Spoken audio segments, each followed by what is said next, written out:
बस। तो आज का टॉपिक भी बड़ा प्यारा टॉपिक है और शायद केमिस्ट्री के टॉपिक्स में अभी ठीक है बेटा, एक ऐसा चैप्टर है ये जिससे 2 क्वेश्चन आ जाते हैं।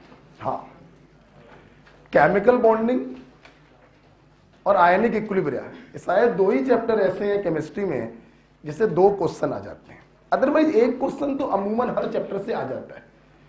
रिएक्शन मैकेनिज्म भी मान सकते हैं कि कभी कभी 2 क्वेश्चन आ जाते हैं, लेकिन उसकी इंपॉर्टेंस का रीजन ये है कि पूरी ऑर्गेनिक उससे जुड़ी हुई है।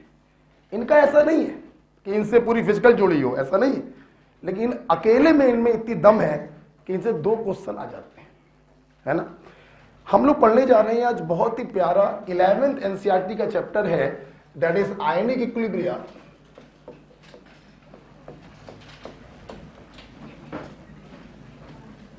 आयनिक इक्विलिब्रियम कुछ नहीं बेटा, आपने मुझसे केमिकल इक्विलिब्रियम पढ़ा है ना, बस जो केमिकल इक्विलिब्रियम है वही आयनिक इक्विलिब्रियम।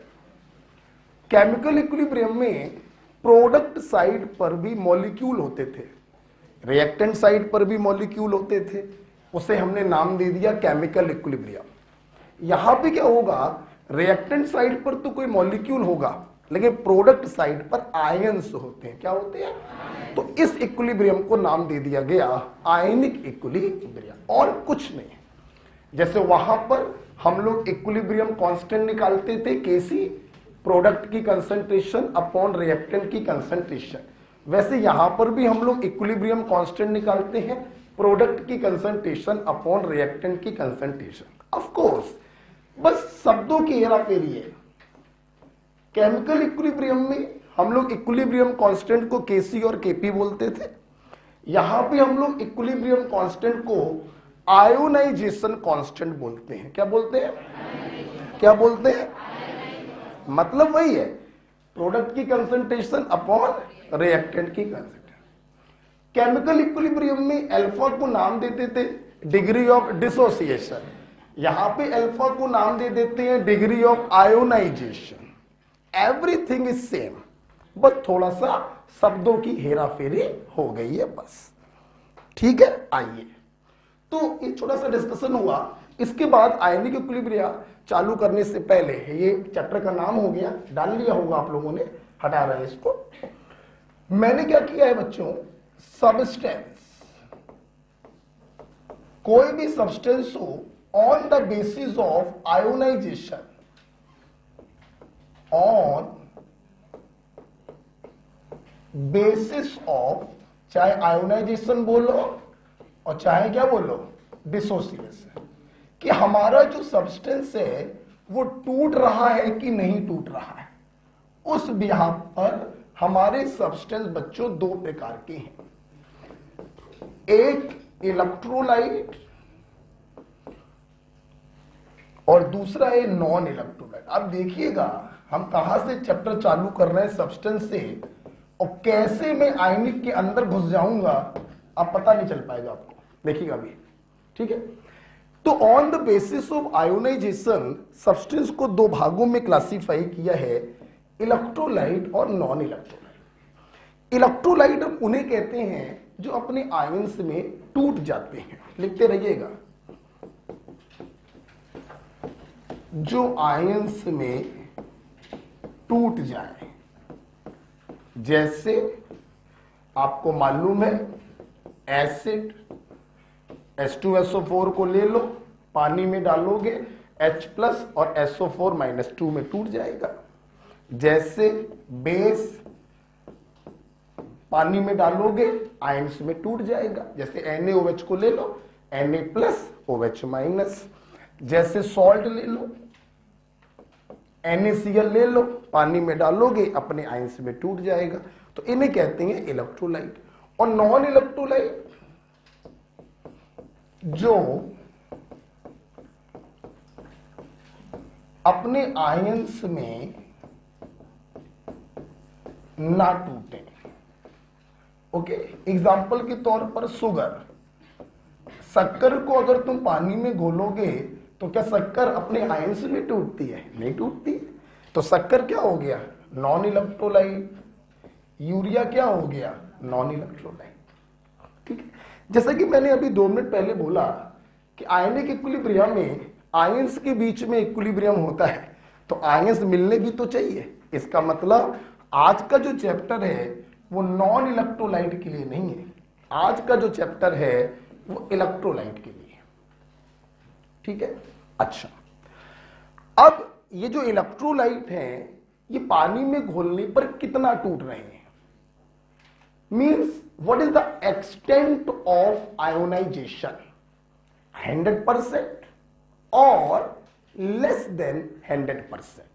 उस बिहाफ पर इलेक्ट्रोलाइट फर्दर 2 प्रकार के हैं, स्ट्रॉन्ग इलेक्ट्रोलाइट और वीक इलेक्ट्रोलाइट। स्ट्रॉन्ग इलेक्ट्रोलाइट 100% अपने आयंस में टूट जाते हैं, जबकि वीक इलेक्ट्रोलाइट लेस देन 100% अपने आयंस में टूटते हैं। तो electrolyte are further classified as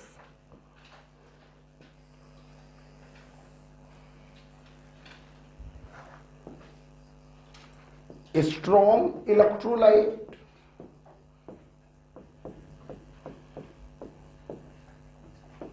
और बेटा वीक इलेक्ट्रोलाइट।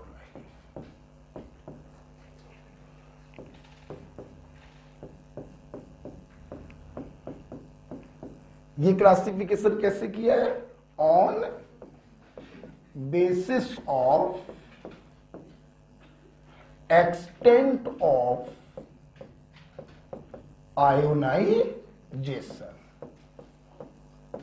बहुत ही प्यारा चैप्टर है बेटा, देखिए बड़ा मजा आता है इसको पढ़ने में, थोड़ा बड़ा है लेकिन मजेदार बहुत है। On basis of extent of ionisation electrolyte 2 प्रकार के हैं, स्ट्रॉन्ग इलेक्ट्रोलाइट और वीक इलेक्ट्रोलाइट। जगह खत्म हो गई है मेरे पास, ठीक है, तो मैं ऊपर लिखूंगा, आप यहां तक लिख चुके होंगे, ये पूरा लिख लिया आप लोगों ने, यहां तक लिख लीजिए जरा, यहां तक लिख लीजिए, ठीक है, देखिए, ओके, सबने लिख लिया। अच्छा, तभी कह लो साथ में लिखिए, अभी कुछ ऐसा नया नहीं आएगा कि समझने वाला आ जाए, अभी थोड़ा सा लिखने वाला है, ठीक है, लिख लिया है, तो मैं इसको हटा रहा हूं, ओके। अच्छा, अब सुनो बेटा, स्ट्रॉन्ग इलेक्ट्रोलाइट हम किन्हें कहते हैं, जहां पे हेडिंग पड़ी थी उसी के नीचे लिखना,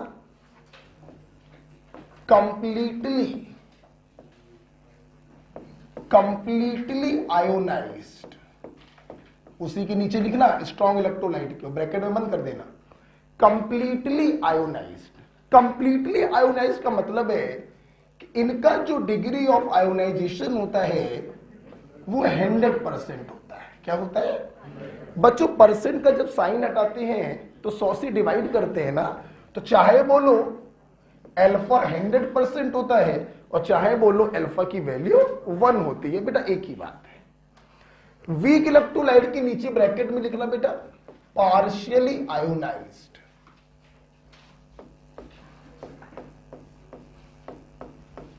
पार्शियली आयोनाइज का बेटा मतलब हुआ कि इनका जो अल्फा होता है वो लेस देन 100% होता है, 40%, 20%, 5%, 2%, 80%, 99%, लेकिन 100% नहीं हो सकता है, ठीक है।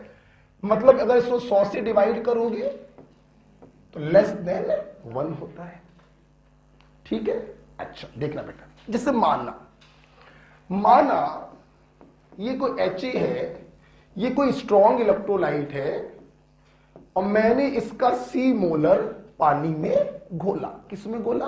पानी में घोला। आपको मालूम है पानी का जो डाइलेक्ट्रिक कांस्टेंट होता है वो कैटायन और एनायन के बीच में लगने वाले फोर्स ऑफ अट्रैक्शन को ब्रेक कर देता है। तो चूंकि ये स्ट्रॉन्ग इलेक्ट्रोलाइट है तो ये 100% अपने आयनों में टूट जाता है। बेटा चूंकि ये आयन्स पानी में पड़े हुए हैं, देखो हमेशा ध्यान रखना जब भी कोई आयन पानी में होता है तो उस आयन का हाइड्रेशन जरूर हो जाता है।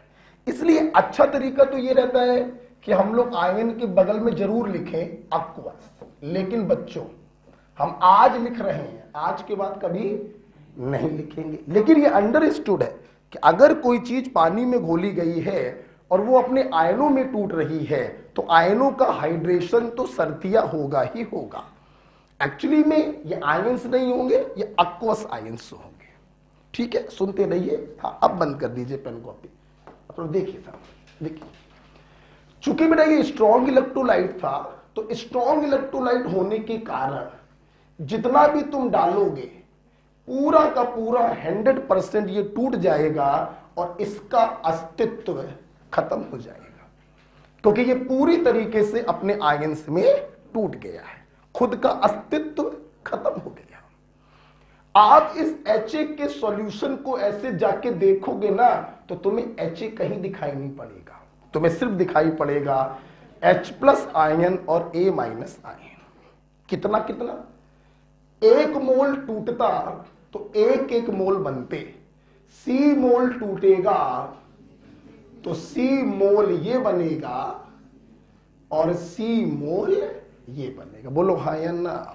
पहले कितने थे? 0 थे। जब ये पूरा टूट गया तो ये कितने बन गए? C मोलर बन गए और उसका अस्तित्व क्या हो गया? खत्म। बच्चों, हमने केमिकल इक्विलिब्रियम में भी सिखाया था, इक्विलिब्रियम 2 लोगों के बीच में होता है। जैसे हम लोग अपने रूम में रहते हैं दोस्त के साथ, तो हम कहते हैं मेरी मेरे दोस्त से बहुत पड़ती है, मेरी और मेरी सहेली की ट्यूनिंग यार बहुत अच्छी है। जब वो उठती है तब हम भी उठ जाते हैं सो के, जब वो पढ़ने बैठती है तो हम भी पढ़ने बैठ जाते हैं।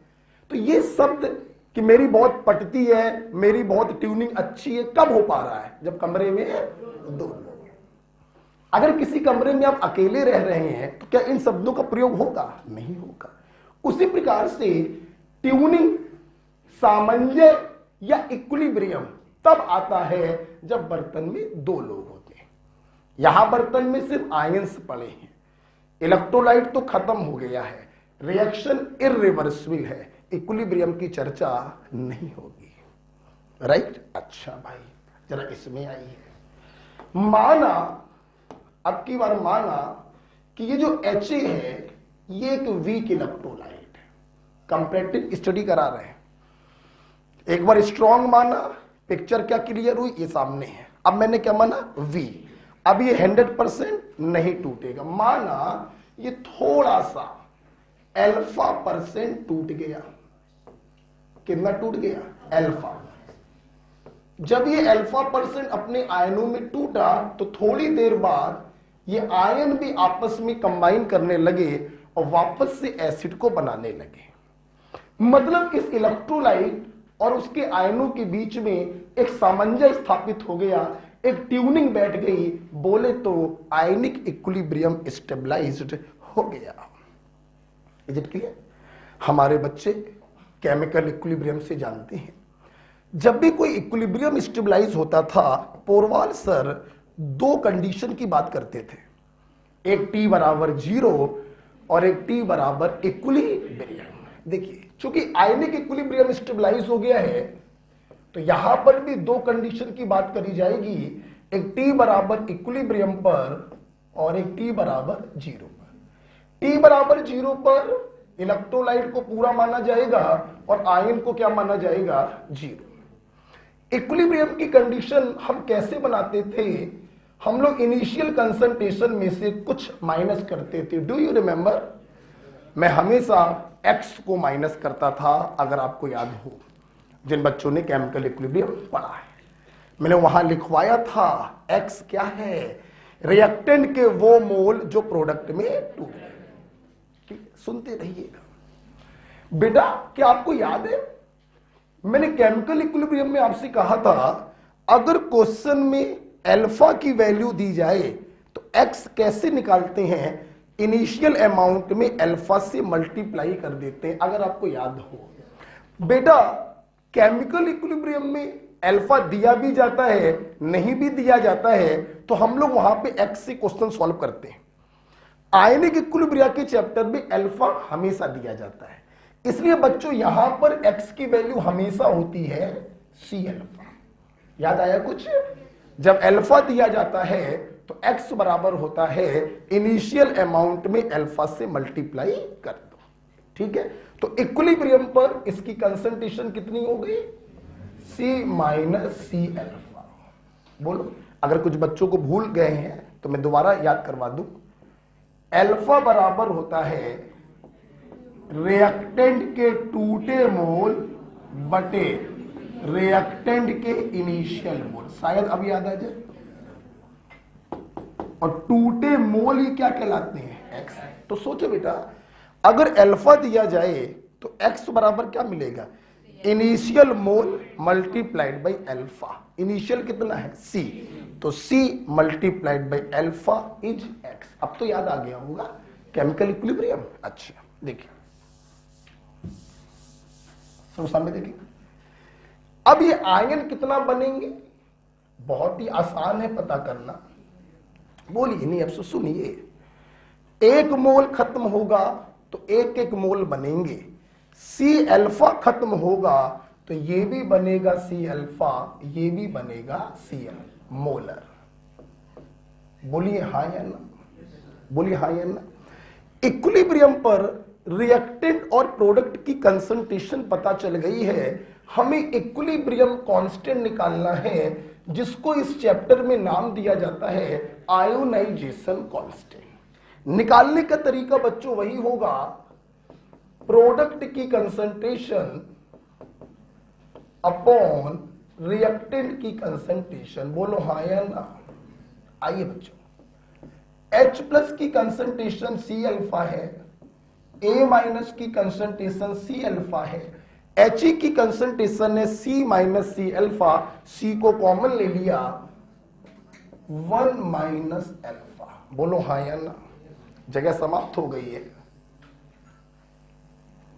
ठीक है, ये कंटिन्यू चलेगा, लेकिन अभी नहीं, पेन बंद, अभी कुछ नहीं होगा। हम यहां जरूर लिख रहे हैं, आपका कंटिन्यू चलेगा। तो K बराबर आ गया ये बच्चों, C से C कैंसल हो गया। तो आप लोग देख सकते हैं आपका KI बराबर आ गया C alpha square upon 1 minus alpha. क्या आप लोग सहमत हैं? अच्छा, सुनते रहिए बेटा, सुनते बेटा। केमिकल इक्विलिब्रियम में अल्फा की वैल्यू बहुत बड़ी होती है, 40%, 70%, 30%, 25%, 80%। इसलिए बच्चों केमिकल इक्विलिब्रियम में हम अल्फा की वैल्यू को कभी भी नेग्लेक्ट नहीं कर सकते, उसकी वैल्यू बहुत बड़ी होती है। लेकिन आयनिक इक्विलिब्रियम के इस चैप्टर में बच्चों अल्फा की वैल्यू हमेशा मींस 99.9% हमेशा बहुत छोटी होती है। 2%, 1%, 3%, 10 की पावर -2% बहुत छोटी होती है। इसलिए आयनिक इक्विलिब्रियम के इस चैप्टर में जब जब 1 के साथ अल्फा आएगा, आप अल्फा को हमेशा इग्नोर मारेंगे and this value become equal to C alpha. बोलो हाँ या ना? ऑफ कोर्स, ठीक है, बोलो नहीं, समझ गए कि तुम बड़े ध्यान से देख रहे हो। ठीक है, ओके। तो K बराबर क्या आ गया? C alpha square. अल्फा को 1 के रेस्पेक्ट में क्या कर दिया? इग्नोर। सुनते रहना, बच्चे ने बात पकड़ ली। सर आपने कहा कि 99% अल्फा की वैल्यू छोटी होती है, सर वो 1% क्या है? 99 में इंटरेस्ट नहीं है तुमको 1% में इंटरेस्ट है। सर वो 1% का कौन सा केस है जब अल्फा की वैल्यू को हम इग्नोर नहीं करेंगे? सुन लो, अगर तुम्हें ऑप्शन में दी गई वैल्यू ऐसी दिखाई पड़ जाए जो बहुत क्लोज हो, क्लोज नहीं, बहुत क्लोज हो, तो समझ जाना एग्जामिनर ने अल्फा को इग्नोर नहीं किया है। बस यही है वो 1%। क्लियर? कब अल्फा को इग्नोर नहीं करेंगे? जब ऑप्शन में दी गई वैल्यूज बहुत क्लोज है। एक ऑप्शन में लिखा है 6.5, दूसरे में लिखा है 6.7, चौथे में लिखा है 6.2, चौथे में तीसरे में लिखा है 5.95। तो ये वैल्यू काफी क्लोज आ गई हैं, तो समझ जाना एग्जामिनर ने अल्फा को इग्नोर नहीं कराया है। अदरवाइज बेटा आप सवाल लगा लो इसके 400, तो तुम्हें 4 सवाल नहीं मिलेंगे जिसमें अल्फा की वैल्यू रखी जा रही है। 99% क्वेश्चनों में बच्चों आयनिक इक्विलिब्रियम में हम अल्फा को 1 के रेस्पेक्ट में क्या कर देते हैं, इग्नोर कर देते हैं, क्योंकि यहां पे अल्फा की वैल्यू होती है 1%, 2%, 3%। क्लियर है? अच्छा, अभी बातें और बाकी हैं, लिखिए। ये कहां लिखोगे? इसके नीचे? नहीं नहीं नहीं, इसके नीचे लिख लो। हाँ, इसके नीचे, ठीक है। अब बिल्कुल आराम से अभी आत्मा के साथ जाएगा आयनिक, देखे चलिए बस आप।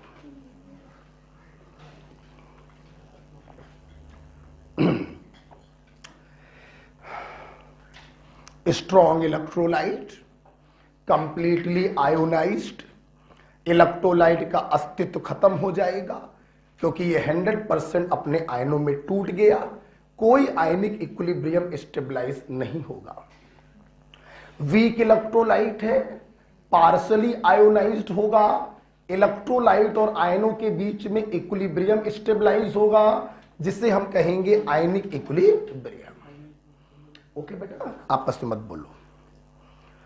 यहां पे हमने देखा आयोनाइजेशन कांस्टेंट निकालने का तरीका वही घिसा पिटा पुराना वाला, प्रोडक्ट की कंसंट्रेशन अपॉन रिएक्टेंट की कंसंट्रेशन। के आई बराबर आ गया C alpha square upon 1 minus alpha, और अपन लोगों ने क्या किया, अल्फा को 1 के रेस्पेक्ट में छोड़ दिया। क्यों छोड़ दिया? क्योंकि इस चैप्टर में alpha is very very less. तो हमारा के आई बराबर क्या आ गया, सी अल्फा स्क्वायर। ठीक है, चलो।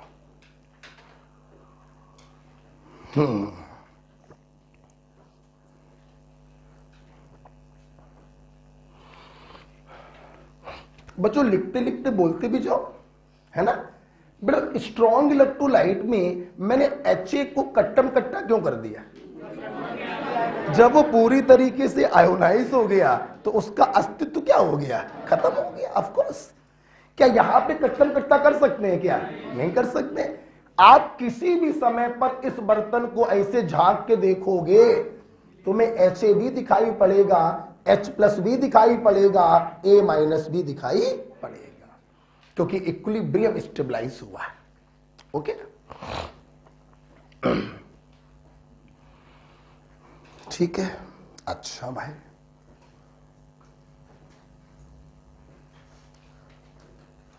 ठीक है बेटा, क्या मैं आगे बढ़ूं? शिखा जी बताइए, पक्का? तुम कह रही हो ना, आज पढ़ाने का मन नहीं था, तुम इतना इंसिस्ट कर रही हो तो मैं पढ़ा दे रहा हूं। थैंक यू बोलो, तो नहीं बोल रहे। आइए जरा देखते हैं, आगे बढ़े। देखो बेटा, एक बात बताओ, तुम लोग जानते हो तो ये वीक इलेक्ट्रोलाइट था, तो भाई के बराबर आ गया सी अल्फा स्क्वायर।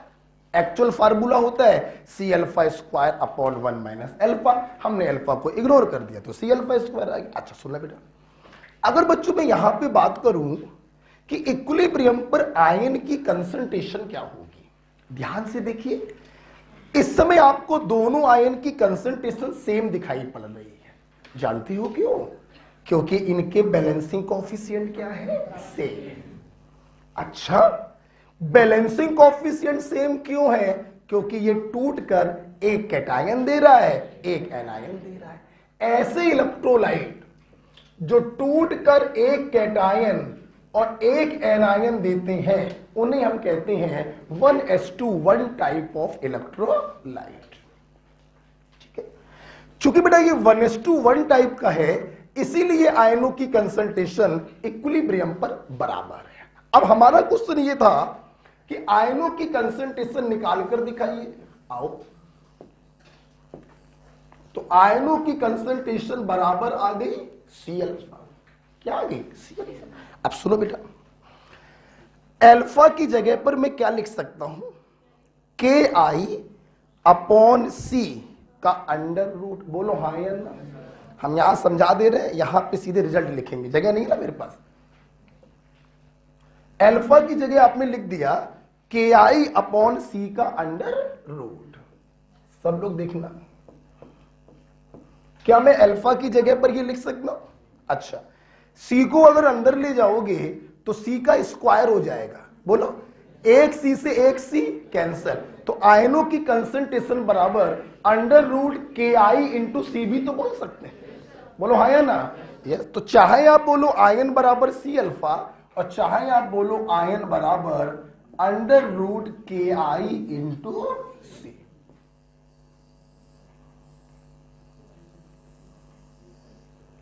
ओके बेटा, आई लगा दो। ओके बेटा, मैं अपने बच्चों से कहता हूं कि बेटा ये दोनों फार्मूले आपको याद होने चाहिए। और ये दोनों फार्मूले बच्चों कब लगते हैं? जब इलेक्ट्रोलाइट कैसा होता है? 1s2 तो अगर 1s2 टाइप का इलेक्ट्रोलाइट है तो Ki बराबर सी अल्फा स्क्वायर और आयनों की कंसंट्रेशन बराबर सी अल्फा बराबर अंडर रूट के इंटू सी। क्लियर है बेटा? अच्छा भाई सुनना, एक बात मैं आपको और बताना चाहता हूं। यहां पर हम लोग Ki को कहते हैं आयोनाइजेशन कांस्टेंट। और सुनना बेटा, मैंने ये जो 1s2 टाइप का इलेक्ट्रोलाइट लिया है ये अननोन लिया है, इसलिए मैं बार बार Ki लिख रहा हूं। अगर बच्चों ये एसिड हो जाए तो Ki की जगह लिखने लगेंगे Ka, ionization constant of acid. अगर ये बेस हो जाए तो Ki की जगह लिखने लगूंगा Kb, ionization constant of base. कोई दिक्कत? तो यहां पे बच्चों लिखो, मेरे पास जगह नहीं, लिखो Ki बराबर Ka या Kb, Ki बराबर Ka या Kb, ब्रैकेट में लिखो आयोनाइजेशन कांस्टेंट ऑफ एसिड और बेस। लैंग्वेज बहुत अच्छी होनी चाहिए बच्चों, जो बोलता अच्छा है वही समझता भी अच्छा है। ठीक है? तो Ka/Kb के ब्रैकेट में क्या लिख दिया? आयोनाइजेशन कांस्टेंट ऑफ एसिड और बेस। ठीक है? अच्छा भाई सुनो बेटा, थोड़ा सा सुन लो। चलो सब लोग उत्तर दे दो, फिर हम लोग आगे बढ़ेंगे। बेटा बेटा इलेक्ट्रोलाइट आपने किसको कहा? जो अपने आयंस में टूट गए। अच्छा, अगर ये 100% टूटे तो, पार्शली टूटे तो, इक्विलिब्रियम किसमें स्टेबलाइज हुआ? हमारे आयनिक इक्विलिब्रिया के लिए कौन इंपॉर्टेंट है? Weak electrolyte. अच्छा बेटा 1s2 टाइप के इलेक्ट्रोलाइट किसे कहते हैं? जो टूटकर एक कैटायन और एक है। अगर इलेक्ट्रोलाइट 1s2 है तो K बराबर क्या होता है? C alpha square. आयन की कंसंट्रेशन कितनी होती है? और क्या लिख सकते हो? अंडर रूट के इंटू सी, अंडर रूट के इंटू सी। बोलो हाँ या बेटा जानते हो आप आयनिक इक्विलिब्रिया पर 10 सवाल लगाइए, आपको 9 सवाल मिलेंगे 1s2 के। जब मुझे मालूम है कि एग्जाम में 1s2 पे क्वेश्चन आना है तो इतना सब एग्जाम में करके काहे समय बर्बाद करें?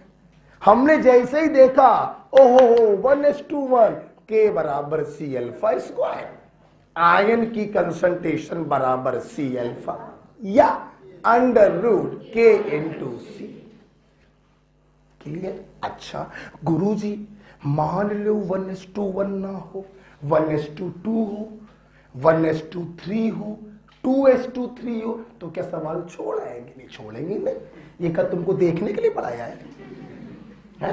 अबे 1s2 होगा, उसको आयनों में तोड़ो, C0 C minus C alpha, जितना ये बने उतना यहां लिख देना, कंसंट्रेशन रखना, 1 के रेस्पेक्ट में अल्फा को छोड़ देना, डरने से तुम्हारा आंसर आ जाए।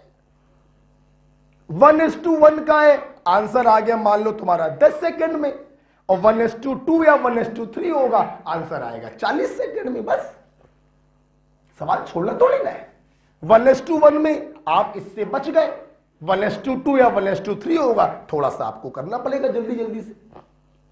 Am I right? बेटा क्लियर हो गया? अच्छा ये पॉइंट क्लियर हो गया। ठीक है भाई। अब बच्चों के मन में एक दूसरा क्वेश्चन आ गया कि सर हम लोग ये तो समझ गए हैं कि स्ट्रॉन्ग इलेक्ट्रोलाइट होगा तो पूरा टूट जाएगा, इक्विलिब्रियम स्टेबलाइज नहीं होगा। वीक इलेक्ट्रोलाइट होगा तो इक्विलिब्रियम स्टेबलाइज होगा, T बराबर 0, T बराबर इक्विलिब्रियम, हम KI को निकाल लेंगे। ठीक सर, सब समझ गए हम लोग। लेकिन ये बताइए हम ये कैसे जानेंगे कि ये स्ट्रॉन्ग है या वीक है, ये कैसे जानेंगे? हाँ आओ आपको सिखाएं। ये हटा दे, क्लियर हो गया सबको? इसको मैं हटा देता हूं, इसका कोई यूज नहीं है। ठीक है, अब देखिए हम क्या कर रहे हैं बच्चों, आपको स्ट्रॉन्ग इलेक्ट्रोलाइट दिखा दे रहे हैं, आप इनको याद कर लो, इनके अलावा जो आ जाए वीक हो जाएगा। जैसे मेरे ख्याल से स्ट्रॉन्ग एसिड तो मैंने आपको बताए हैं, कितने होते हैं? 7। क्या बात, बताएंगे कौन कौन से? पहला बोलो, सुपर एसिड, नाम फॉर्मूला FSO3H SbF5। बच्चों लिखते रहना, इसे हम लोग सुपर एसिड या मैजिक एसिड के नाम से जानते हैं।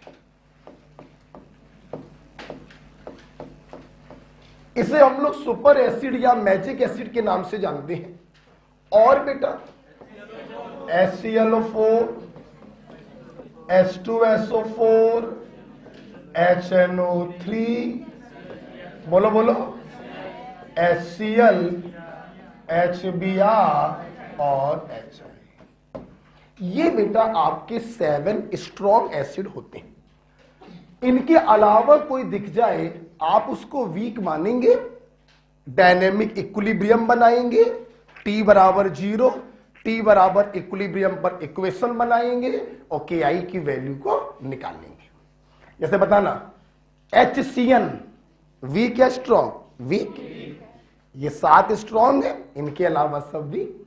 Acetic acid weak, oxalic acid weak, H3PO4 weak, H2S weak, इनके अलावा कोई भी एसिड होगा तो वीक माना जाएगा।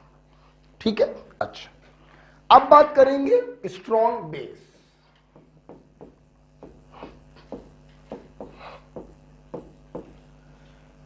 देखो बेटा स्ट्रॉन्ग बेस कौन कौन से होते हैं? Hydroxide of first A and second A accept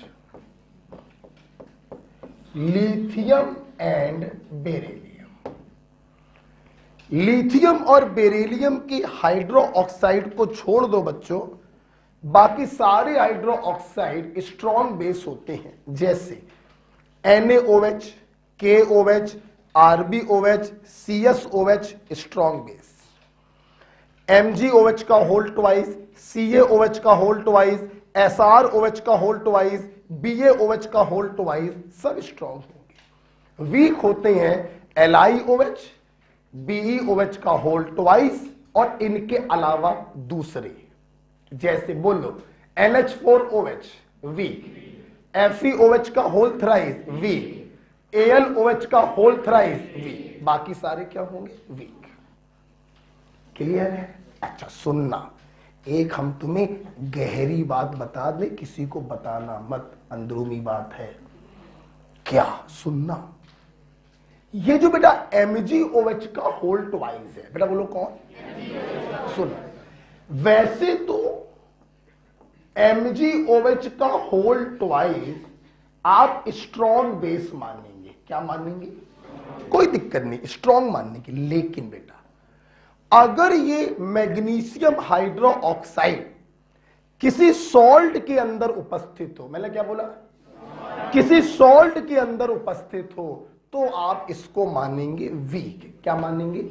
ध्यान रखिएगा। जैसे लिखिए मत, जैसे बच्चों अगर मैं बात करूं मैग्नीशियम क्लोराइड की, ये एक सॉल्ट है, HCl और MgOH का होल ट्वाइस। एसिड है HCl और इसके अंदर बेस है MgOH का होल ट्वाइस। तो जब इसके अंदर तुम बात करोगे तो तुम मैग्नीशियम हाइड्रो ऑक्साइड को वीक मानोगे। क्या मानोगे? तुम्हें ऐसे लिख कर दिया जाए आप स्ट्रॉन्ग मानिए, लेकिन किसी सॉल्ट के अंदर दिया जाए तो आप उसे वीक मानेंगे। क्या मानेंगे? सुनते रहिए बच्चों। इसी चैप्टर में आप लगभग 4 क्लास बाद पढ़ेंगे हमसे सॉल्ट हाइड्रोलिसिस। जब बोल दो सॉल्ट हाइड्रोलिसिस में बच्चों एक पॉइंट होता है, स्ट्रॉन्ग एसिड और स्ट्रॉन्ग बेस से बने सॉल्टों की हाइड्रोलिसिस नहीं होती है। ठीक, जैसे लिखिए मत, आगे का पार्ट है बस सुनिए। NaCl है। अब NaCl के अंदर बेस कौन सा है? NaOH which is a strong base. Acid कौन सा है? HCl which is a, this is the salt of strong base and strong acid, इसलिए इसकी हाइड्रोलिसिस नहीं होगी। ठीक, अब जो सुनना, बात करें MgCl2 की तो इसके अंदर बेस कौन सा है? MgOH का होल ट्वाइस, और एसिड कौन सा है? तो ये तो स्ट्रॉन्ग है। अब स्ट्रॉन्ग तो ये भी होता है, लेकिन सॉल्ट के अंदर अगर है तो आप इसको क्या मानेंगे? तो आप बताओ इसकी हाइड्रोलिसिस होगी कि नहीं होगी? Because this is the salt of strong acid and weak. हमारा पॉइंट क्लियर हुआ? तो अगर मैग्नीशियम हाइड्रोक्साइड ऐसे बेस दिया गया है आप उसे स्ट्रॉन्ग मानिएगा, लेकिन किसी सॉल्ट के अंदर अगर उपस्थित है तो आप उसे वीक मानेंगे। हाँ या ना? क्लियर हो गया? तो बताओ बेटा, MgCl2 कोई तुमसे पूछे किसका सॉल्ट है तो आप उत्तर देना स्ट्रॉन्ग एसिड वीक बेस का सॉल्ट है। तो बताओ इसकी हाइड्रोलिसिस होगी? बिल्कुल होगी। कुछ क्लियर हुआ? अच्छा, तो बेटा ध्यान रखिएगा, आप लोग एक काम ये कर लो कि MgOH के होल ट्वाइस पर आप स्टार लगा लेना कि पोरवाल सर ने इसके बारे में कुछ बताया था। बस स्टार लगा लो, जब भी रिवाइज करोगे याद आ जाएगा सर ने क्या बताया था। ठीक है, अब बेटा हम लोग लास्ट आते हैं सॉल्ट में। देखो जरा, एसिड हो गया, बेस हो गया, MgOH के होल ट्वाइस का फंडा समझ में आ गया। ऐसे बेस दिया गया तो स्ट्रॉन्ग मानेंगे, और सॉल्ट के अंदर दिया गया तो वीक मानेंगे। ठीक है, अच्छा अब आइए बच्चों सॉल्ट में। देखो सॉल्ट में मैं आपको सिर्फ 2 बातें बताऊंगा, ज्यादा अंदर नहीं घुसेंगे। बात नंबर 1, सॉल्ट आपका स्ट्रॉन्ग है या वीक है ये क्वेश्चन की लैंग्वेज से हम डिसाइड करते हैं। जैसे 0.1 मोलर एक सॉल्ट है AB, जिसको मैंने पानी में घोला है और ये अपने आयनों में टूट गया। एग्जामिनर ने कहीं पर भी अल्फा को मेंशन नहीं किया, तो हम इस सॉल्ट को स्ट्रॉन्ग इलेक्ट्रोलाइट मानेंगे और 100% आयनों में तोड़ देंगे। लेकिन यही अगर लिखा होता एक सॉल्ट है 0.1 molar AB which get 80% dissociated, तो एग्जामिनर ने अल्फा की वैल्यू 80% दे दी है, लेस देन 100% दी है, आप इस सॉल्ट को वीक इलेक्ट्रोलाइट मानेंगे, रिवर्सिबल का साइन लगाकर इक्वेशन बनाएंगे। बोलो हाँ या ना? तो पहला पॉइंट हो गया क्वेश्चन को देखकर। दूसरा पॉइंट देखिए, देखिए बेटा सॉल्ट भी 2 प्रकार के होते हैं। एक होते हैं बच्चों हाईली सॉल्युबल सॉल्ट, जैसे फर्स्ट ए और सेकंड ए के जो हैलाइड होते हैं ये वाटर में सॉल्युबल होते हैं, नमक को पानी में डालो दन से घुल जाता है।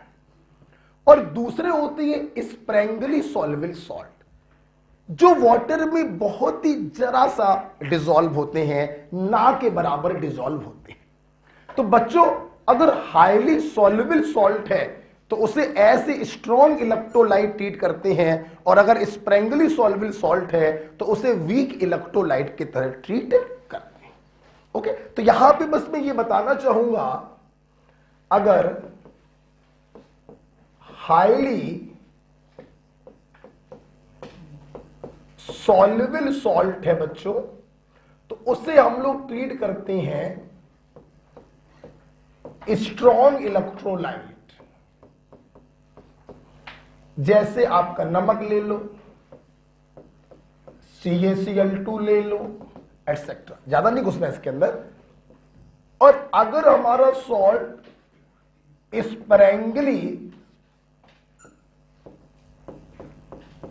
स्प्रैंगली सॉल्वेबल सॉल्ट है, तो इसको बच्चों आप ट्रीट करोगे ऐसे वीक इलेक्ट्रोलाइट,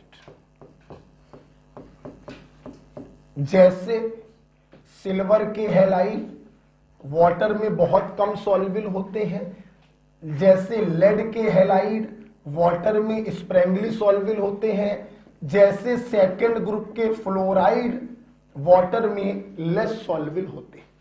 तो इनको बेटा मानते हैं हम लोग वीक इलेक्ट्रोलाइट, अदरवाइज मानते हैं स्ट्रॉन्ग इलेक्ट्रोलाइट। ठीक है, चल तो बस आप लोग इतने ही दिमाग में रखना बेटा, highly soluble salt treated as strong electrolyte and sparingly soluble salt treated as weak electrolyte. ठीक है, देखिए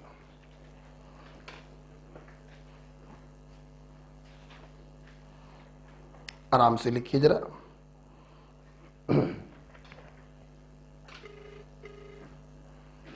सॉल्ट में मैंने आपको दो बातें बताई हैं, लिख लीजिए फिर जल्दी से बोलते हैं। मैं एसी ऑन करूं, गर्मी लग रही है।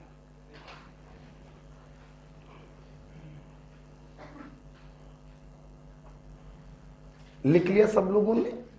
पक्का? चल अब तुम लोग की स्ट्रॉन्ग और वीक की विडंबना खत्म हो गई। ये रहे आपके सामने स्ट्रॉन्ग, इनके अलावा जो हो वीक। मैं बस आपसे दो स्पेशल पॉइंट पूछना चाहूंगा। मैग्नीशियम हाइड्रोक्साइड क्या है? Strong base. वीक कब मानोगे? जब सॉल्ट के अंदर होगा। बच्चों सॉल्ट में मैंने दो तरीके बताए, एक तो क्वेश्चन को देख के अंदाजा लगाएंगे कि स्ट्रॉन्ग होगा या वीक, और दूसरा मैंने बताया highly soluble salt are strong electrolyte and sparingly soluble salt are weak electrolyte. Okay बच्चों बोलेंगे अगर 1:1 टाइप का वीक इलेक्ट्रोलाइट है तो इक्विलिब्रियम कांस्टेंट, जिसे आयोनाइजेशन कांस्टेंट कहते हैं, बराबर क्या होगा? C∝² बोला करो पूरा, फिर बाद में ये अंडरस्टूड है कि 1 के रेस्पेक्ट में अल्फा को छोड़ देंगे। अच्छा बच्चों आयनों की कंसंट्रेशन क्या होगी? या तो बोलो C∝ या फिर बोलो √KI/C। अच्छा बेटा अगर आपको 1:2 या 1:3 टाइप के सवाल दे दिए जाए तो क्या छोड़ के आओगे सवाल? अपना तोड़ेंगे, इक्विलिब्रियम पर इक्वेशन बनाएंगे, KI का फार्मूला लिखेंगे, कंसंट्रेशन रखेंगे, काटा पीटी करेंगे, अपना आंसर आ जाएगा। बोले हाँ या ना? चलिए जो कुछ भी आप लोगों ने हमसे पढ़ा है आइए उस पर छोटे छोटे एक सवाल कर लिया जाए। तैयार है सब लोग?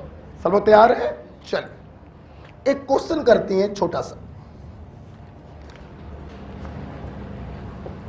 आइए मैं करूंगा, आपसे देखिए लिखेंगे। Calculate H+ ion concentration and degree of ionization, बोले तो अल्फा, in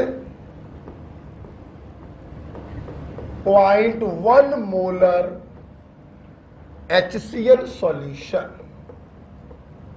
ब्रैकेट में Ka बराबर 10⁻⁻⁵।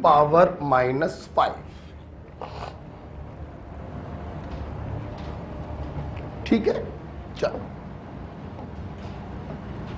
पेन पर पहले गेट जरा बंद कर दो, पीछे खुला हुआ है, हवा आ रही।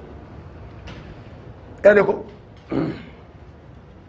छोटा सा बिल्कुल सवाल दिया अपने जैसा, ठीक है देखना। पहले मुझे आप ये बता दीजिए कि आपको जो वीक इलेक्ट्रोलाइट दिया है ये 1:1 है या नहीं है? कैसे पहचानना? एक कैटायन दे रहा है, एक एनायन दे रहा है, ये 1:1 टाइप का इलेक्ट्रोलाइट है। बच्चों क्लियर हो गया? अच्छा सुनना, तुमने ये कैसे पहचाना कि ये वीक एसिड है? अपने स्ट्रॉन्ग एसिड कितने हैं, उसके अलावा सब। एक तुम्हें अंदर की बात और बता दे, कहो तो बता दे, कान लाओ बता दे। सुनना, हम कितने लोग के पास आएंगे, मैं थक जाएंगे, इतना नहीं कर पाएंगे बेटा। मैं बात बताओ, अगर बेटा ये ना भी लिखा होता, आप जानते हो बच्चों, आयोनाइजेशन कांस्टेंट की अगर वैल्यू दी गई है तो ये अंडरस्टूड होता है कि वो इलेक्ट्रोलाइट वीक है। क्योंकि स्ट्रॉन्ग एसिडों के लिए, अभी मैं लिखवाऊंगा थोड़ी देर बाद, स्ट्रॉन्ग एसिड या स्ट्रॉन्ग बेस या स्ट्रॉन्ग सॉल्ट के लिए आयोनाइजेशन कांस्टेंट की चर्चा नहीं करी जाती। आयोनाइजेशन कांस्टेंट अगर किसी का दिया गया है तो 1,00,000% वो इलेक्ट्रोलाइट वीक है। क्लियर? चलो आगे बढ़ते हैं। चलो कायबे काका पूछा गया है, H+ आयन की कंसंट्रेशन पूछी गई है और अल्फा की वैल्यू पूछी गई है। दो कॉली का सवाल, आ जाओ पहले निकालते हैं H+ आयन की कंसंट्रेशन। बच्चों हमारे पास दो फार्मूले होते हैं, एक होता है C∝, एक होता है √K इंटू, कौन सा लगाओगे? C∝, √K into C। क्यों? क्योंकि अल्फा की वैल्यू तो मालूम ही नहीं है, तो √KA इंटू, अब कुछ बच्चे सोच रहे होंगे पीछे लिखवाया था √KI इंटू C, यहां लिखवा दिया √KA इंटू C। क्यों? क्यों? अबे ये क्या है? एसिड के लिए KI की जगह क्या लिखोगे? K। बेस होता तो KI की जगह K। KI तो एक जनरल टर्म हो गया, एसिड के लिए लिखोगे तो Ka लिख दोगे, बेस के लिए लिखोगे तो K भी लिख दोगे। ठीक है, रखिए वैल्यू Ka 10⁻⁻5 कंसंट्रेशन, दशमलव हटाओगे 10⁻⁻6 हो जाएगा, उसका √√ लोगे तो 10⁻⁻3 मोलर। ओके बच्चों, अब बच्चों इन्होंने क्या पूछा था? Degree of ionization. हमें मालूम है K बराबर C∝²। ठीक है, K भी मालूम है, C भी मालूम है, अल्फा निकालना है। दो कौड़ी का क्वेश्चन हो गया, √KA/C। K की वैल्यू है 10⁻⁻5, C की वैल्यू है 0.1। दशमलव हटाएंगे, ऊपर माइनस का 4 हो जाएगा और माइनस के 4 का √√ लेंगे तो 10⁻⁻2 बाहर आएगा, दैट इज 0.01। बच्चों अगर इसे परसेंट में बदलोगे तो 100 से मल्टीप्लाई करोगे तो इसी को आप लिख सकते हो 1%। This is answer number 2। खत्म। ओके, तो अल्फा बराबर चाहे बोलो 0.01 चाहे बोलो 1%। देख रहे हो मेरी बात सत्य साबित हो रही है। अल्फा की वैल्यू इस चैप्टर में बच्चों बहुत कम होती है, 1%, 2%, 3% ऐसे होती है। इसलिए अल्फा को हमेशा क्या मारोगे? इग्नोर। ठीक है, चलो एक सवाल ये हो गया है ना, हटा दे। फिर से बोल दो, ये वीक इलेक्ट्रोलाइट है, दो तरीके से एक्सप्लेन करो। एक तो उन 7 में से नहीं है इसलिए वीक है, दूसरा K का वैल्यू दिए जाने का मतलब ही है कि ये वीक है। नेक्स्ट पॉइंट, कैसे पहचाना ये 1:1 है?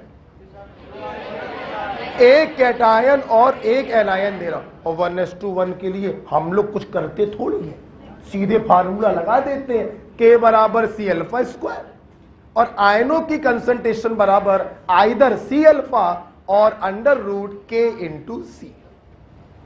बोलिए हाँ या ना, पक्की बात है? आइए हटाते इसको।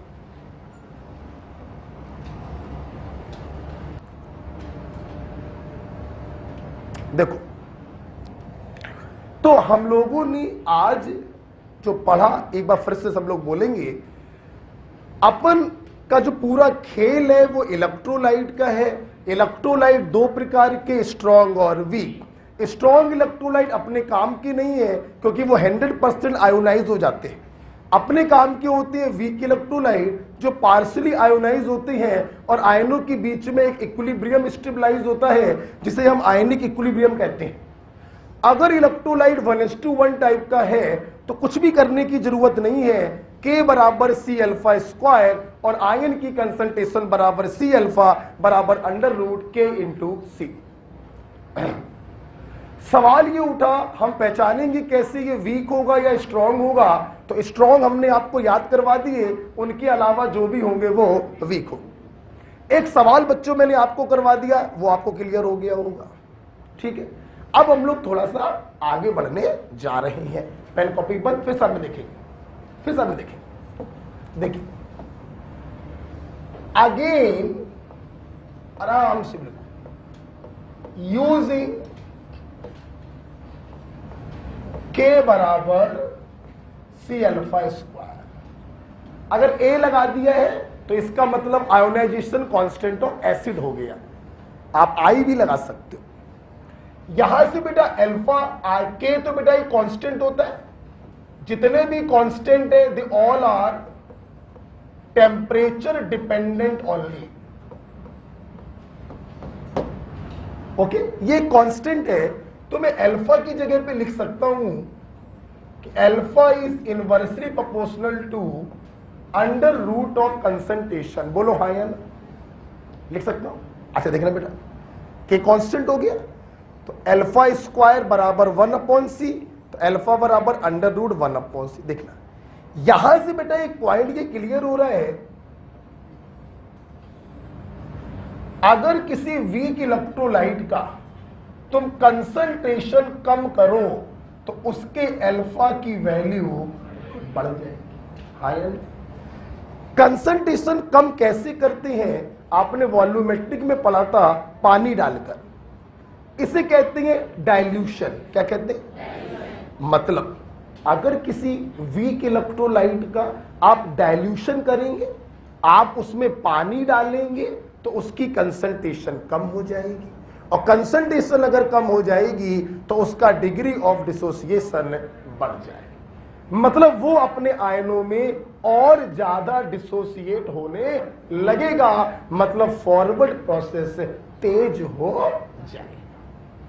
तो यहां से ये पॉइंट क्लियर हो रहा है, जैसे जैसे पानी डालते जाओगे कंसंट्रेशन कम होती जाएगी, अल्फा की वैल्यू बढ़ती जाएगी। क्लियर हो गया? आप इस चीज को और सॉल्व कर सकते हैं ऐसे, कंसंट्रेशन बराबर होता है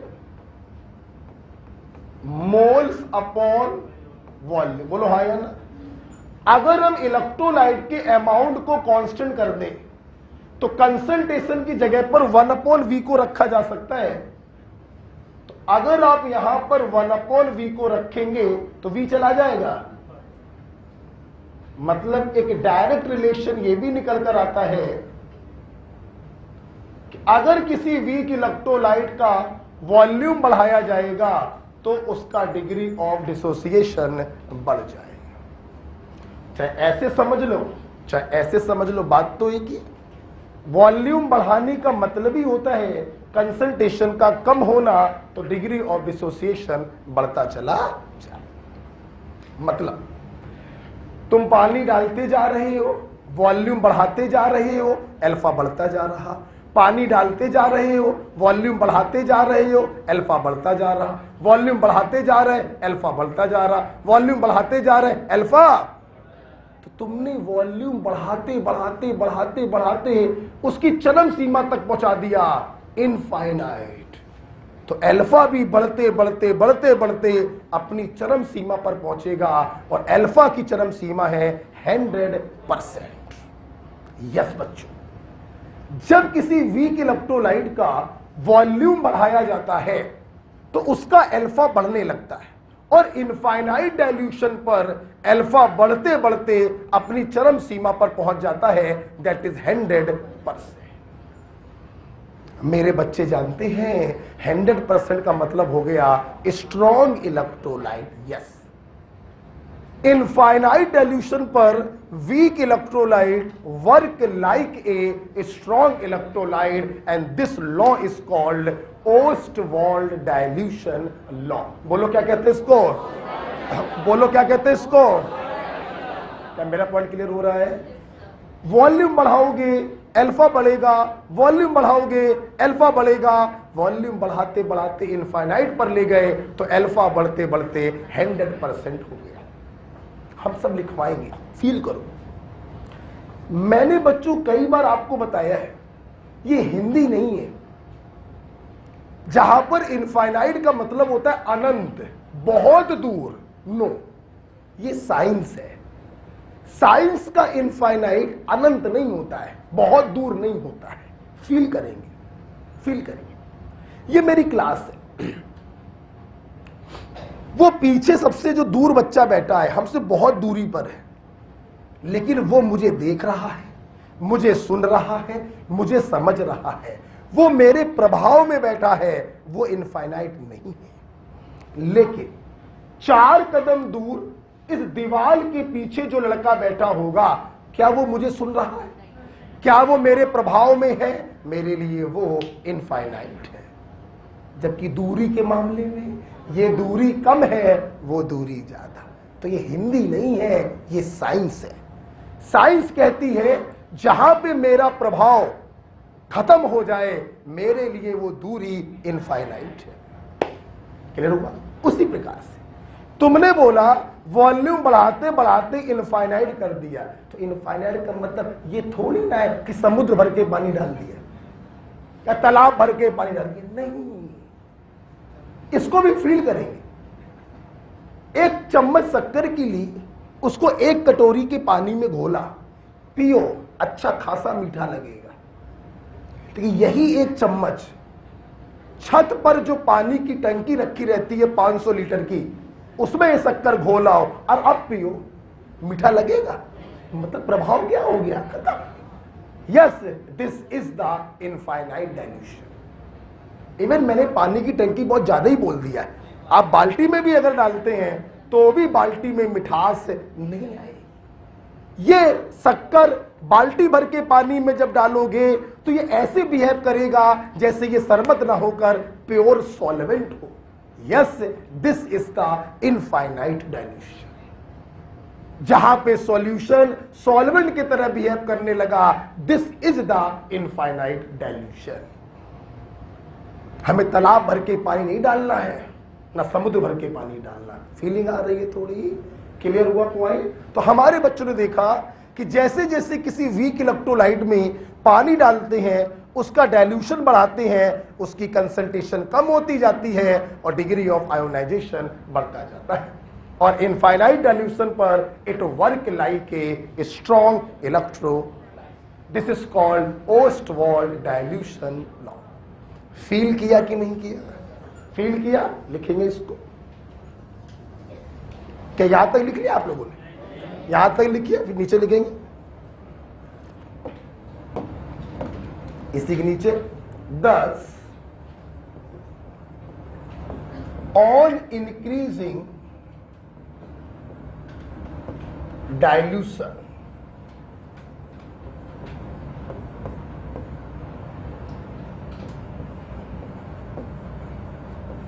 degree of ionization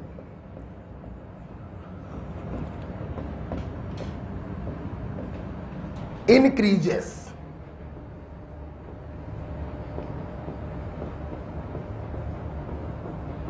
And at infinite dilution it become 100%. implies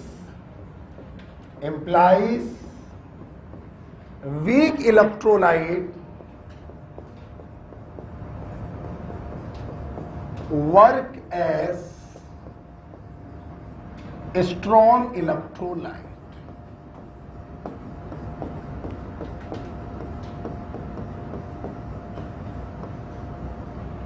implies weak electrolyte work as strong electrolyte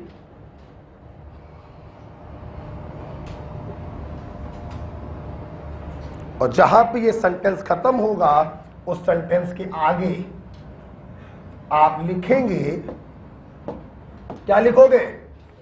Ostwald dilution law.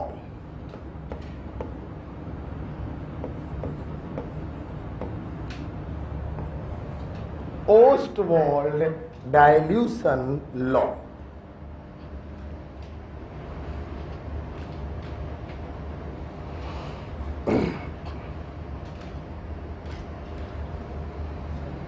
ठीक है बेटा,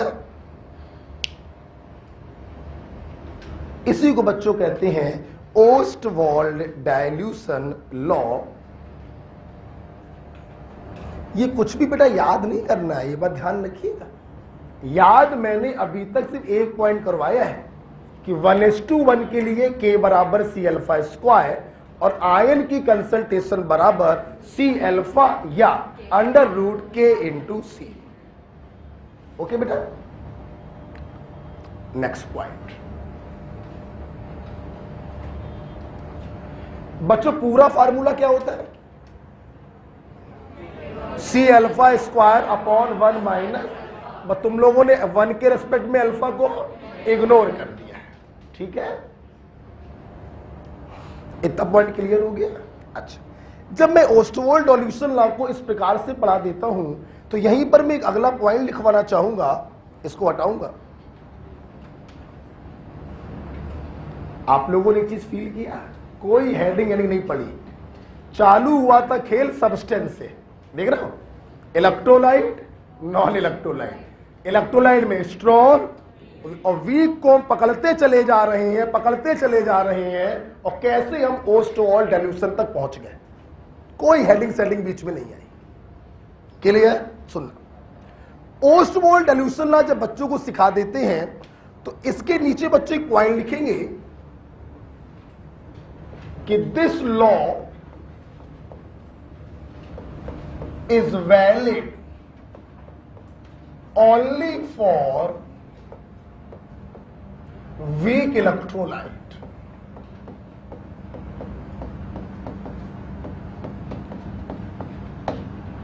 This law is valid only for weak electrolyte. ये स्ट्रॉन्ग पे नहीं लगता। क्यों नहीं लगता?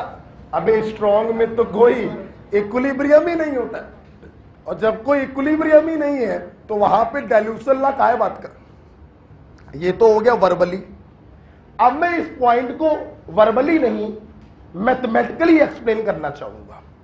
वर्बली तो हो गया, स्ट्रॉन्ग इलेक्ट्रोलाइट में इक्विलिब्रियम ही नहीं है, और जब इक्विलिब्रियम ही नहीं होगा तो काहे बात का काहे बात का ओस्टवाल्ड डाइल्यूशन लॉ। अब मैं इसी चीज को मैथमेटिकली एक्सप्लेन करूंगा। देखिएगा, मैथमेटिकली आप लोगों ने अभी अभी पढ़ा K बराबर C alpha square upon 1 minus alpha for 1:2। बच्चे सोच रहे होंगे गुरुजी आपकी बार आपने पूरा फार्मूला लिख दिया, क्या चक्कर है? चक्कर क्या है बे? तुमने स्ट्रॉन्ग इलेक्ट्रोलाइट को ध्यान में रख के लिखा है फार्मूला। तो स्ट्रॉन्ग के लिए अल्फा की वैल्यू क्या होती है? 1। क्या उसको 1 के रेस्पेक्ट में छोड़ दोगे क्या? नहीं, इसलिए पूरा लिखा। आप देख लो, स्ट्रॉन्ग इलेक्ट्रोलाइट के लिए अल्फा की वैल्यू क्या होती है? 1। 1 में से 1 गया और समथिंग अपॉन 0। कहने का मतलब अगर ये फार्मूला स्ट्रॉन्ग इलेक्ट्रोलाइट पे लगाया जिसके लिए अल्फा की वैल्यू 1 होती है, K की वैल्यू आएगी इनफाइनाइट, जो कभी भी पॉसिबल नहीं। मैंने मैथमेटिकली भी प्रूफ किया कि अगर ये फार्मूला, ये ओस्टवाल्ड डाइल्यूशन लॉ आपने स्ट्रॉन्ग इलेक्ट्रोलाइट पर लगाया तो अल्फा की जगह रखना पड़ेगा 1 और something upon 1 equal to infinite, जो संभव है।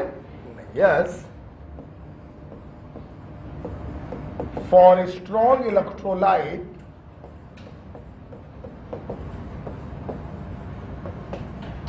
Alpha equal to 1, hence K become, बोलो बच्चों, infinite, which is not possible.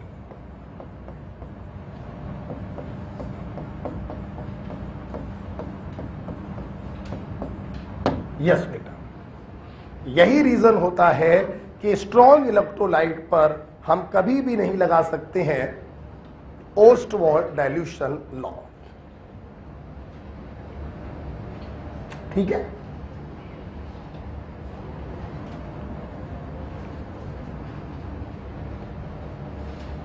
Okay बेटा।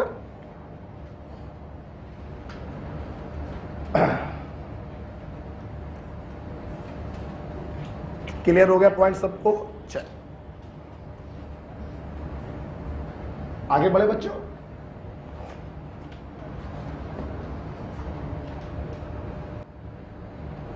तो अब हम लोग पढ़ने जा रहे हैं कॉमन आयन इफेक्ट।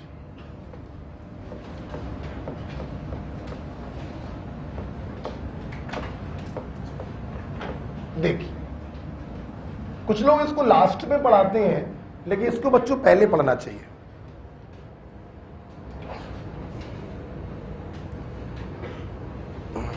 अभी तक की पूरी थ्योरी क्लियर हो गई? क्लियर हो गई थ्योरी? चलिए, ये कॉमन आयन इफेक्ट क्या है, इसको सीखने से पहले हम इसकी लैंग्वेज लिखवाना चाहेंगे। लिखिए,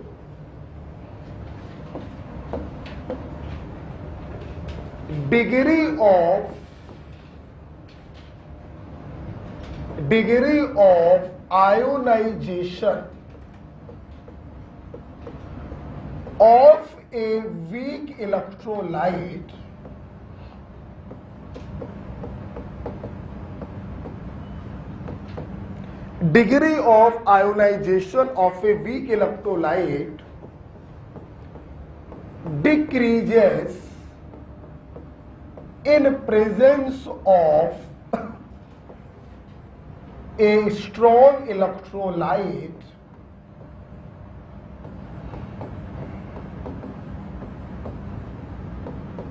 having a common ion।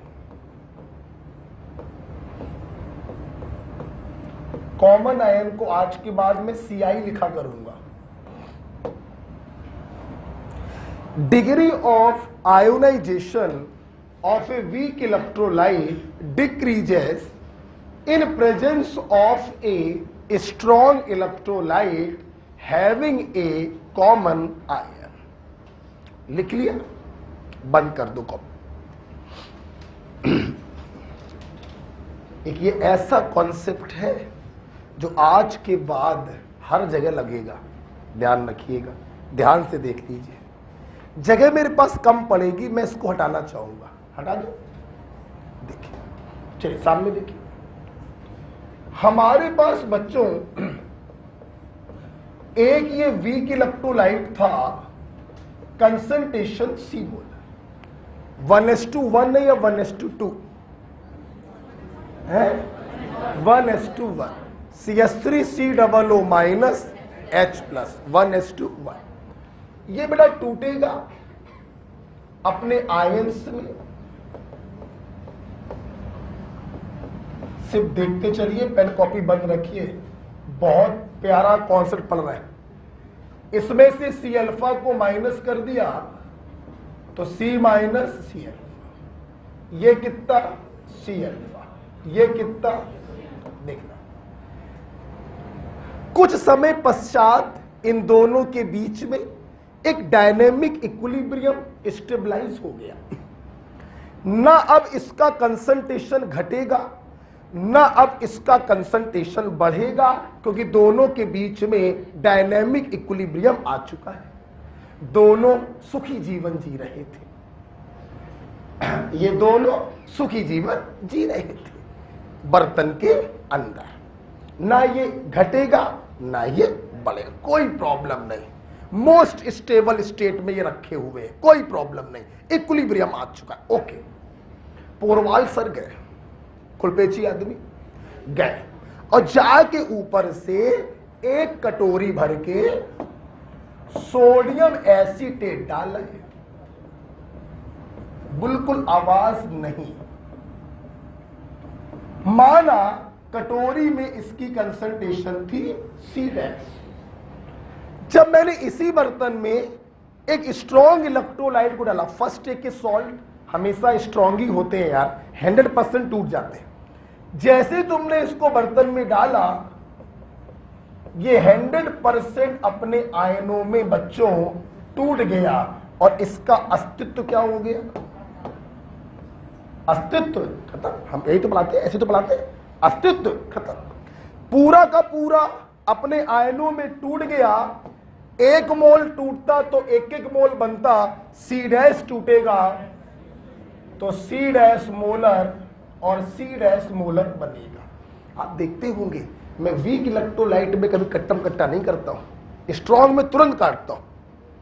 ठीक, आप सुनना। जैसे तुमने इस स्ट्रॉन्ग इलेक्ट्रोलाइट को, जिसके के पास एक आयन ऐसा है जो वीक इलेक्ट्रोलाइट के आयन से कॉमन है, जैसे तुमने इसको उसी बर्तन में डाला, आप देखिए एसीटेट आयन की कंसंट्रेशन जो पहले C अल्फा थी, अब वो बढ़कर C अल्फा प्लस C' हो गई। बोलो हाँ या ना?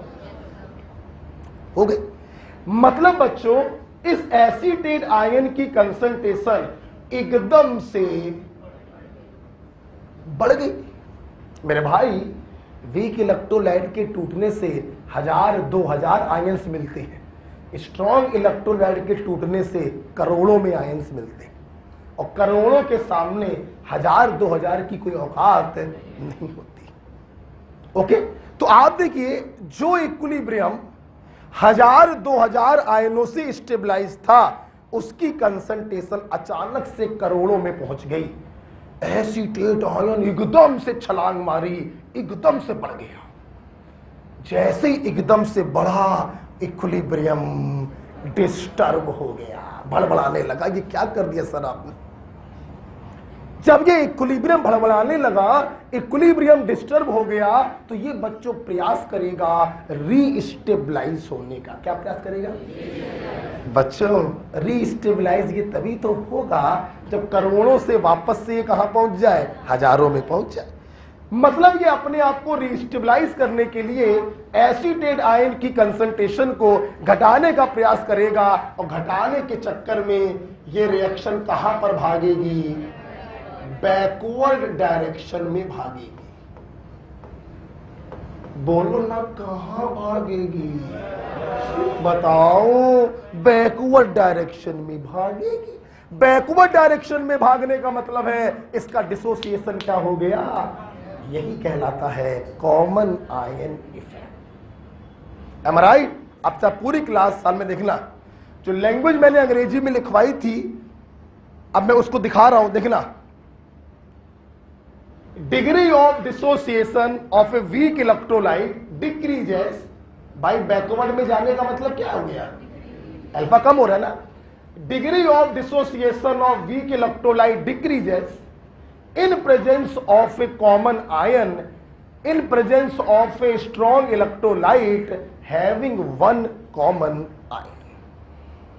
क्लियर? जैसे तुमने इस वीक इलेक्ट्रोलाइट के सॉल्यूशन में एक ऐसे स्ट्रॉन्ग इलेक्ट्रोलाइट को डाला जिसके पास एक आयन कॉमन था, तो कॉमन आयन की कंसंट्रेशन एकदम से बच्चों बढ़ गई।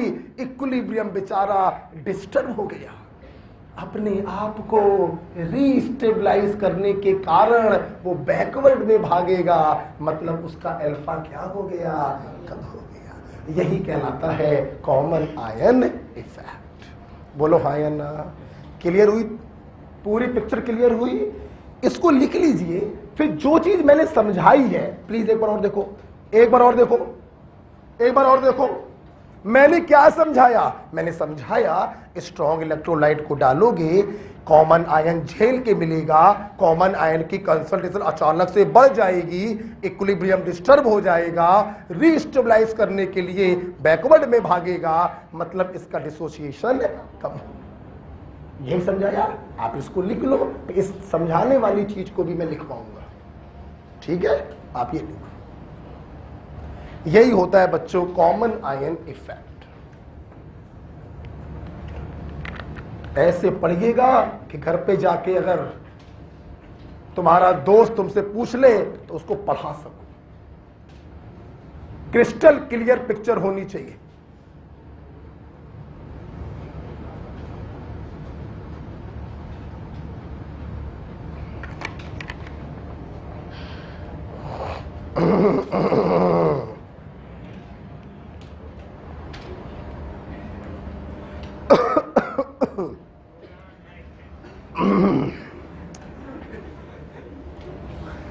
अबे गला भर आता है, समझे? पढ़ाए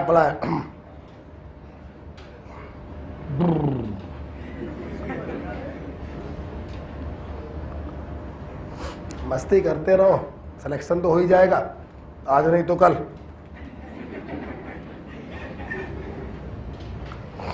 ठीक है मेरे भाई?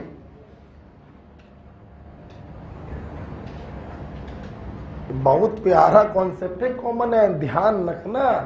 हर जगह लगाऊंगा इसको, पीएच में तो लगाऊंगा, बफर में तो लगाऊंगा, हर जगह लगाऊंगा, सॉल्युबिलिटी प्रोडक्ट में तो लगाऊंगा मैं इसको। ठीक है?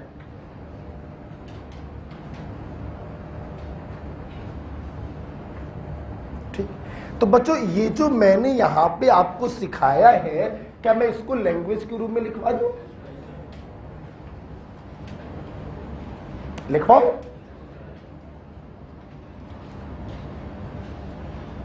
हटा बेटा इसको। तो लैंग्वेज के रूप में मैं इसको लिखवा दे रहा हूं, लिखिए एस। मैं इसी एग्जांपल को ध्यान में रख के लिखवा रहा हूं लैंग्वेज, ठीक है? तो एस स्ट्रॉन्ग इलेक्ट्रोलाइट, तुमने क्या डाला है बोलो? CH3 COON। मैं इसी एग्जाम्पल को ध्यान में रख के लिखवा रहा हूं ताकि भविष्य में कभी रिवाइज करोगे तो बिल्कुल क्लियर हो जाएगा। As strong electrolyte added concentration of common ion, जो इस समय क्या है? Acetate ion. Concentration of common ion abnormally increases, hence equilibrium disturbed। Clear हो रहा है ना पॉइंट? hence equilibrium क्या हो गया? disturbed। so to re-stabilize equilibrium, reaction shifted in backward direction।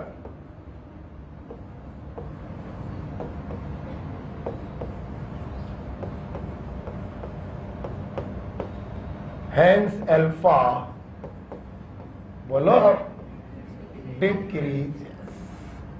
जो कहानी मैंने आपको सुनाई उस कहानी को लैंग्वेज के रूप में मैंने लिखवा दिया।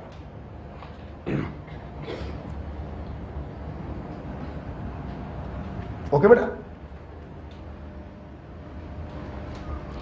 अब जो लोग मुझसे पढ़ रहे हैं ऑफलाइन या ऑनलाइन, सभी लोग इस कहानी को पढ़ें और अपने मन में पिक्चर चलाएं जो ये थी।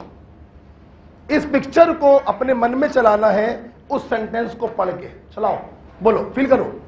एस पढ़े strong electrolyte added, concentration of common ion एकदम से बढ़ गया, इक्विलिब्रियम रीस्टेबलाइज होने के लिए कहां भागेगा? अब बैकवर्ड में भागने का मतलब अल्फा क्या हो गया? बोलो बच्चों हाँ या ना?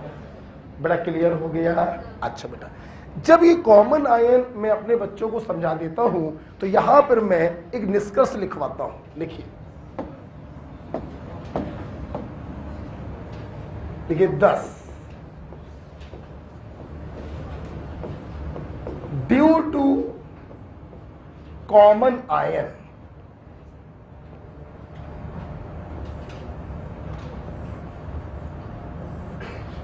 देखिए 10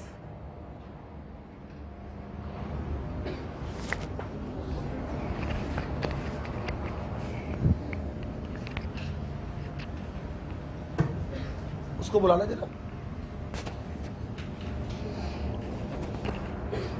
है नहीं,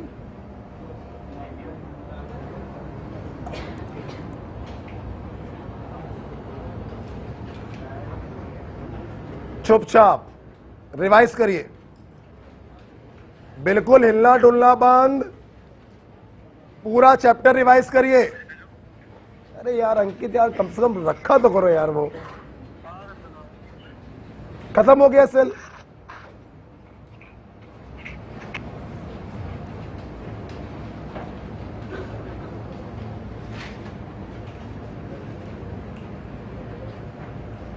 पूरा चैप्टर रिवाइज हो जाना चाहिए।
बच्चों पढ़ा, थ्योरी के नाम पर तो कुछ पढ़ाया ही नहीं है, सिर्फ समझा ही तो रहे इतनी देर से, और याद करने के नाम पर आपने सिर्फ 2 पॉइंट याद करे।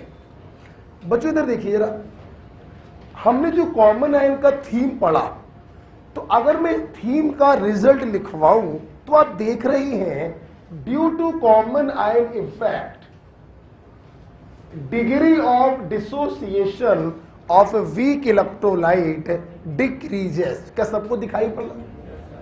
पता बेटा भाई, रिएक्शन बैकवर्ड में जाने लगी थी ना, तो अल्फा की वैल्यू क्या हो गई? इधर देखिए, रिएक्शन बैकवर्ड में जा रही, अल्फा क्या हो गया? कम। फील करिए जरा, फील करिए।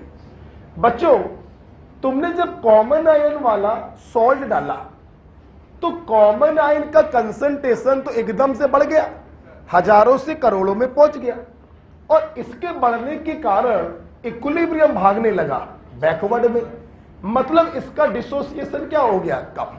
अब फील करना जरा, कॉमन आयन के जो बगल वाला आयन है बच्चों, ये आयन तो वीक इलेक्ट्रोलाइट के टूटने से ही प्राप्त हो रहा है, बोलो हाँ या ना? और कॉमन आयन के चक्कर में इसका टूटना क्या हो गया? कम। जब इसका टूटना हो जाएगा कम, तो दूसरे आयनों की कंसंट्रेशन हो जाएगी, हाँ या ना? यस। कॉमन आयन के कारण, भाई कॉमन आयन तो हजारों से करोड़ों में पहुंच गया और इक्विलिब्रियम शिफ्ट हो गया बैकवर्ड में। दूसरा वाला जो आयन है वो तो इसी के टूटने से प्राप्त हो रहा, जब अल्फा की वैल्यू कम हो जाएगी तो इसकी कंसंट्रेशन भी क्या हो जाएगी, कम। कहने का मतलब due to common ion other ion का कंसंट्रेशन बच्चों क्या हो जाता है, कम। क्या हो जाता है बच्चों, बोलो, कम। वीक इलेक्ट्रोलाइट में जो कॉमन आयन है और उसके जो बगल वाला आयन है, तो बगल वाले आयन की कंसंट्रेशन क्या हो जाती है, कम। बोलो हाँ या ना। अच्छा, तीसरा पॉइंट जगह नहीं है, मैं यहां लिख रहा हूं, इक्विलिब्रियम, सॉरी ऐसे लिखो, no effect on equilibrium constants. Common ion के कारण इक्विलिब्रियम कांस्टेंटों पे बच्चों कोई फर्क नहीं पड़ता। इक्विलिब्रियम कांस्टेंट जैसे देखो के ए, के बी, अगली क्लास में पढ़ोगे के डब्ल्यू, और इस चैप्टर की लास्ट में पढ़ोगे के एस पी। इन सब कांस्टेंटों पर कॉमन आयन का कोई प्रभाव नहीं पड़ता, क्योंकि ये सारे कांस्टेंट बच्चों टेम्परेचर डिपेंडेंट होते हैं, इनका कॉमन आयन से कोई फर्क नहीं पड़ता। Okay, next. बेटा एक बात बताइए, एक बात बताइए, ये सब थीम आपको यहां पे आ रही है ना, दिमाग तो क्लियर हो रहा है बेटा। अच्छा, ये टेम्परेचर डिपेंडेंट होते हैं, तभी तो इनको कांस्टेंट कहते हैं, तो कॉमन आयन का इन पर कोई फर्क है नहीं पड़ता। अच्छा बेटा सुनना, अगर बच्चों हम आपसे पूछें कि जिस बर्तन में कॉमन आयन इफेक्ट चल रहा है, उस बर्तन में कॉमन आयन की कंसंट्रेशन ओवरऑल क्या है, तो तुम यही तो बोलोगे C alpha plus C dash. बोलो हाँ या ना। कहने का मतलब कॉमन आयन की कंसंट्रेशन बराबर यही तो बोलोगे common ion obtained from weak electrolyte plus common ion obtained from strong electrolyte, यही तो बोलो। तो बेटा एक बात बताइए, अगर कॉमन आयन की कंसंट्रेशन बोली जाए तो आप यही तो बताओगे common ion obtained from weak electrolyte, rub करना पड़ेगा, इसको हटा दे, plus common ion obtained from strong electrolyte. बोलो हाँ या ना। जिस बर्तन में कॉमन आयन इफेक्ट देख रहे हैं, उसमें अगर कॉमन आयन की कंसंट्रेशन पूछी जाए तो आप यही तो बताओगे। ठीक, अब सुनना, मैंने अभी थोड़ी देर पहले बोला कि वीक इलेक्ट्रोलाइट के टूटने से हजारों में मिलते हैं, लेकिन स्ट्रॉन्ग इलेक्ट्रोलाइट के टूटने से करोड़ों में मिलते हैं। आप बताना, तुम 2-4 करोड़ रुपए में 1000-2000 रुपए जोड़ो तो वैल्यू 2-4 करोड़ ही तो रहेगी। 1000-2000 की कोई वैल्यू है क्या उसके सामने? नहीं। यस बच्चों, वैसे तो कॉमन आयन की total concentration this plus this होना चाहिए, common ion obtained from weak electrolyte plus common ion obtained from strong electrolyte. लेकिन हमेशा ध्यान रखना, वेरी इंपॉर्टेंट पॉइंट, तुम स्ट्रॉन्ग के सामने वीक वाले को क्या कर दोगे? इग्नोर। क्या कर दोगे? इसलिए बच्चों आप इसको हमेशा क्या मारेंगे? इग्नोर। क्लियर? होना चाहिए ये, लेकिन स्ट्रॉन्ग वाले के सामने आप वीक वाले को क्या मारोगे? इग्नोर। क्लियर?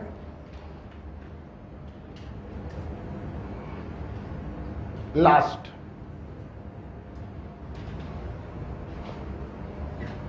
सुन लो, ये पॉइंट मेरा बनाया हुआ पॉइंट बहुत हेल्प करेगा। अगर आयनिक इक्विलिब्रिया के किसी क्वेश्चन में बच्चों कॉमन आयन इफेक्ट तुम्हें दिखाई पड़ जाए, बोलो क्या? तो जितने भी रट्टाफिकेशन वाले फार्मूले होते हैं, सारे फार्मूले डिस्ट्रॉय हो जाते हैं। क्या हो जाते हैं? जब कॉमन आयन पिक्चर में आता है तो वो क्वेश्चन सिर्फ और सिर्फ कॉन्सेप्ट से सॉल्व होता है, कोई फार्मूला काम नहीं करेगा। तुमने अभी 2 घंटे पहले 1:1 इलेक्ट्रोलाइट के लिए 2 फार्मूले पढ़े थे, K बराबर C अल्फा, इसका पढ़े थे। आयन की कंसंट्रेशन बराबर √Ka/C पढ़े थे। दोनों फार्मूले डिस्ट्रॉय अगर पिक्चर में कौन आ गया। क्लियर? लिखिए, सारे रेक्टाफिकेशन वाले फार्मूले, ऐसे लिखिए, सारे रेक्टाफिकेशन वाले फार्मूले डिस्ट्रॉय हो जाते हैं। सारे रेक्टाफिकेशन वाले फार्मूले डिस्ट्रॉय हो जाते हैं। क्वेश्चन हमेशा कॉन्सेप्ट से सॉल्व होता है। क्वेश्चन हमेशा कॉन्सेप्ट से सॉल्व होता है। Is it clear? ओके,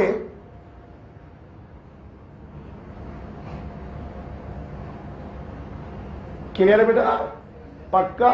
तो आज मेरे बच्चों ने कॉमन आयन इफेक्ट में ये देख लिया कि जब वीक इलेक्ट्रोलाइट में कोई स्ट्रॉन्ग इलेक्ट्रोलाइट डालते हैं, जिसके पास कोई कॉमन आयन हो, तो कॉमन आयन की कंसंट्रेशन एकदम से बढ़ जाती है, इक्विलिब्रियम डिस्टर्ब हो जाता है और रीस्टेबलाइज करने के लिए बैकवर्ड में भागता है, जिसके कारण उसका अल्फा क्या हो जाता है? बच्चे देखो, जब अल्फा कम हो गया तो दूसरे आयन की कंसंट्रेशन भी कम, क्योंकि दूसरा आयन तो उसके टूटने से मिल रहा था, कम हो गया। इक्विलिब्रियम कांस्टेंटों पे कोई फर्क नहीं पड़ेगा। कॉमन आयन की कंसंट्रेशन वैसे तो होनी चाहिए common ion from weak electrolyte plus common ion from strong electrolyte, लेकिन आप वीक वाले को क्या कर दोगे? इग्नोर कर दोगे। और लास्ट पॉइंट क्या बोला? सारे रेक्टाफिकेशन फार्मूले डिस्ट्रॉय हो जाते हैं। क्वेश्चन हमेशा कॉन्सेप्ट से सॉल्व होता है। बेटा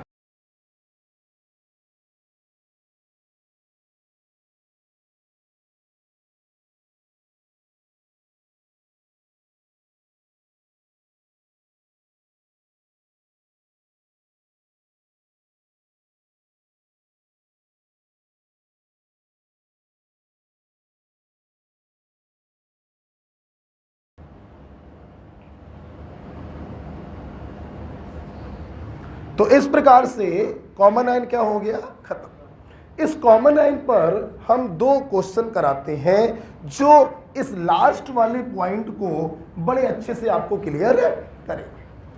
ठीक है, जो हम लोग करेंगे कल इन 2 क्वेश्चनों के बाद हम लोग पढ़ेंगे एक बड़ा प्यारा कॉन्सेप्ट है, दैट इज पीएच। क्या पढ़ेंगे? क्लियर है? चलो जाओ,